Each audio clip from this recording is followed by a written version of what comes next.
So my name is Kelly Larondel, and I'm Cree Métis.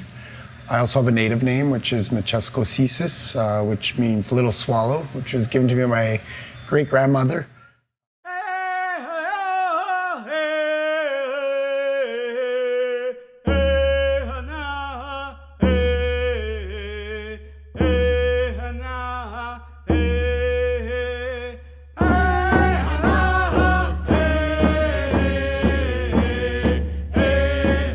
Well, I chose Native Education College because it was an Aboriginal school, and I just heard a lot about it. I also was an expecting young dad at the time, and I thought I need to go to school to be able to provide for a family. Family community counseling spoke to me just because my dad worked in the Aboriginal community, mainly in friendship centers growing up. He worked in the Vancouver Aboriginal Friendship Center and the Mission Friendship Center, so I spent a lot of time in friendship centers.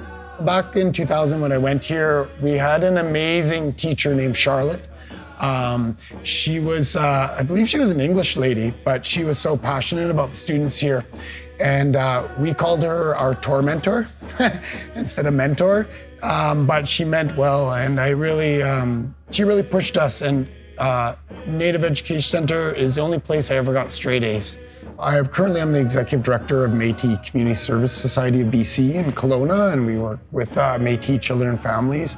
But prior to that, when I graduated from the Native Education Center, I went to work at, it was called Arrows to Freedom Cultural Healing Society in Burnaby. And I worked my way up in that organization over the course of 5 years to family support. And I was actually the interim executive director of that organization for a little while. And from there, I went on to, I'm the founder of an Aboriginal youth organization here in Vancouver called Knowledgeable Aboriginal Youth Association, KAYA. Yeah, I think I've been the executive director. This is my fourth job as an executive director. And I truly believe it's because I went to school here. And in fact, I think around 2008, I had heard that the Native Education Center was going to close, and I was shocked. I was like, how could it close? It's been around since the 60s. So I came here and inquired, and sure enough, they were having some funding problems. And I actually ran and got on the board of directors here.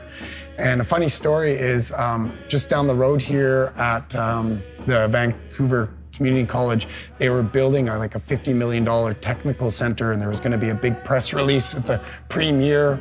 And we actually had a protest that started here. We marched from here and disrupted the premier to say, here you're building a $50 million technical school, but you're closing an Aboriginal school that's been here since the 60s. And at that time, we were able to meet with government and make sure that this beautiful place didn't close. And I was fortunate enough through working with KAYA, Knowledgeable Aboriginal Youth Association, we were able to go to a UN Habitat Governing General Assembly in Nairobi in Africa.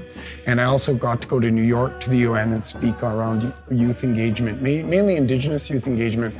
So those were some really huge highlights, like to be able to travel to places like Africa and New York was mind-blowing, and it actually really changed my life and just my perspective on things, because we worked with youth that were living in slums and things like that. And so those two were major highlights for me. I also got involved politically here in Vancouver and around 2008, and I ran for United Native Nations here, which is an urban political organization at the time, and was successful in being elected as the vice president of that organization. And that was a huge accomplishment for me.